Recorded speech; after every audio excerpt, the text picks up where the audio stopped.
$10,000, that was the number staring back at me from the thickest piece of paper I'd ever held, heavy as a tombstone, cold and final. All of it, every last dollar of that ridiculous five-figure sum, was for a fence, my fence on my land.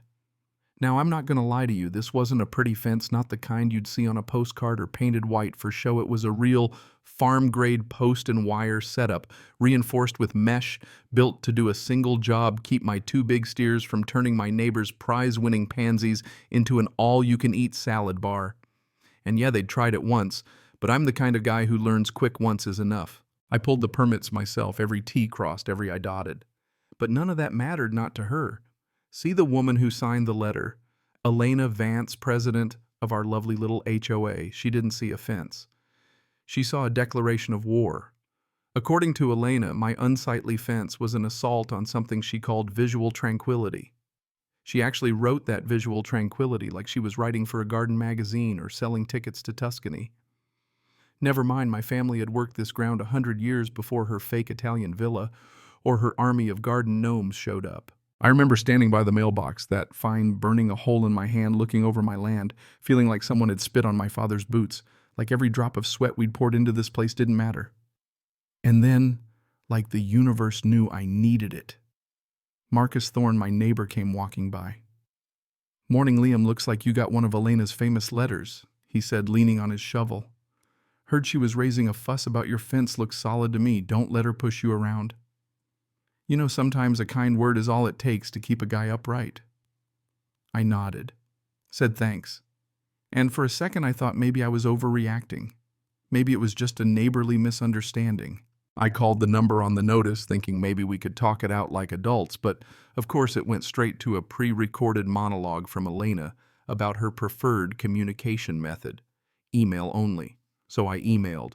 I was polite, explained the fence, sent the permit number, told her I built it for the safety of everyone, not just me. 3 days later, I got a reply. One cold, perfect sentence: "Your fence does not align with our community's aesthetic values. Please remove it by Friday or face penalties." Yeah, that happened. I ignored it. Friday came and went, my fence stood tall. And then boom, the certified letter, the $10,000 fine. My hands weren't shaking from fear. It was rage. This was no misunderstanding now. This was a gauntlet thrown at my feet. So I did the only thing left, requested a hearing at the next HOA meeting. The room was every bad cliche, flickering fluorescence, a long plastic table, Elena at the head like she was holding court, tiny silver bell ready to cut off anyone who raised their voice. I laid it all out: permits, livestock regs, county maps. Elena just smiled, that tight, humorless smile, then turned to the board. "It's not about legality, Liam, it's about community standards." And wouldn't you know it, Marcus, the one I thought was on my side, raised his hand right along with the rest. The only no vote was David Chin, a younger guy who couldn't even look me in the eye on his way out. Vote 4-1. Fine upheld. I walked out into the night feeling the air sharper than it should have been, like I was breathing ice. That's when it hit me. This was never about the fence, it was about the people behind it. Elena and her minions didn't want a working ranch ruining their magazine-perfect tranquility. They wanted me gone, plain and simple. And if they wanted a fight, well, they'd get one, just not the one they expected. Next morning before the sun was up, I called my cousin Cody in Montana. Now Cody is the real deal, runs a bison preserve, laughs like a thunderclap. I told him the story. He laughed so hard he about choked on his coffee. "Let me get this straight. They're fining you for offense, but haven't even met the buffalo yet." "You want some?" he said, grinning through the phone. "I'll send you the 3 calmest ones I got. Real sweethearts." I was tempted, believe me, but I wasn't about to go off half-cocked. This had to be airtight. For 3 weeks I became an expert in agricultural law, zoning, livestock regs, everything. I talked to George at the extension office. Old-timer knows more about farm law than half the lawyers in the county. He looked at my plans and just said, "You're covered, son. As long as they're cared for and on your land, there's nothing they can do." A month later, before dawn, a long silver trailer rolled down my drive. Hank, one of Cody's ranch hands, unloaded Dakota, the biggest, calmest bison bull I'd ever seen, followed by 2 cows. Even my Australian shepherd, usually fearless, ran for the barn. I stood there awestruck. These weren't just animals, they were a piece of American history, a living mountain of muscle and will. By noon, the new herd was grazing peacefully, warning signs posted all along the fence, every permit taped to the barn door for good measure.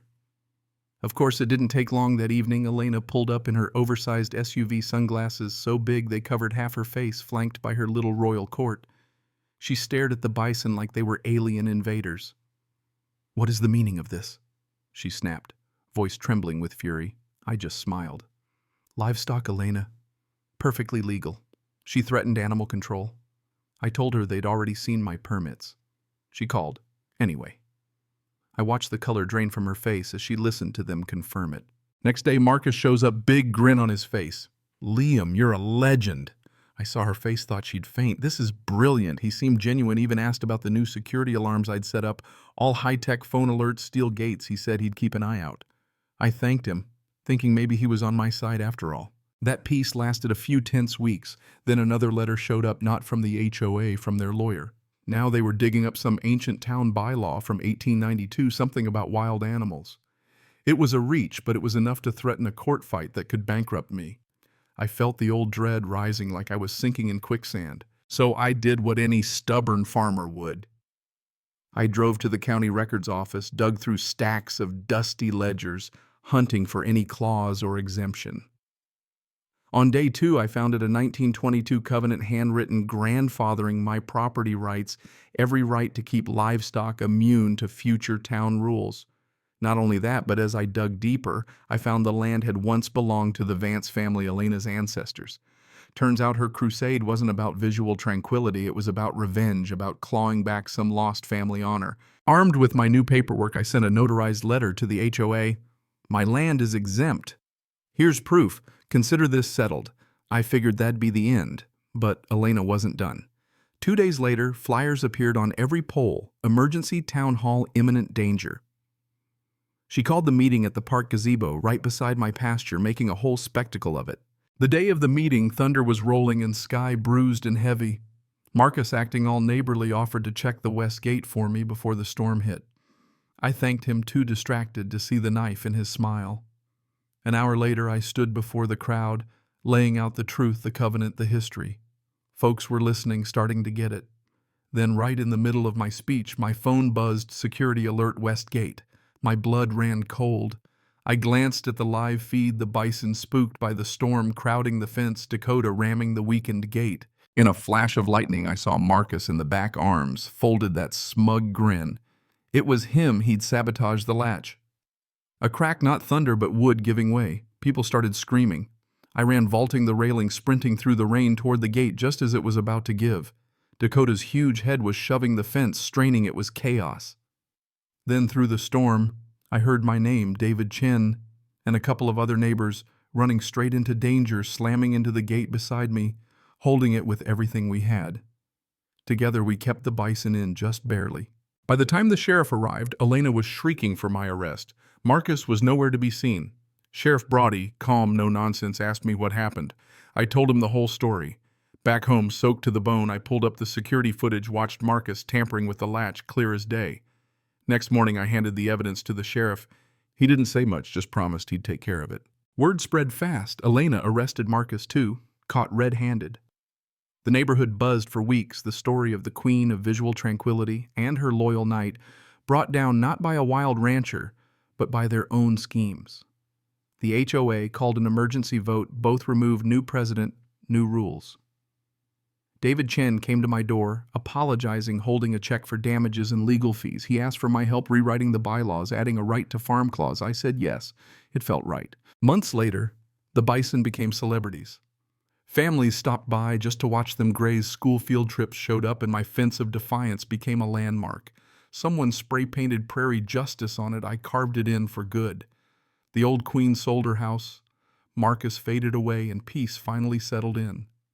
I'm sitting here tonight, bourbon in hand, watching Dakota graze as the sun goes down. Elena wanted her family's legacy back. Marcus wanted to ruin mine. In the end, all they did was remind everyone what real community looks like, neighbors holding a gate together in a storm. So what do you think? Was I right to stand my ground, or was I just another stubborn old rancher stirring up trouble? Leave your thoughts below. Let's hear what justice means to you.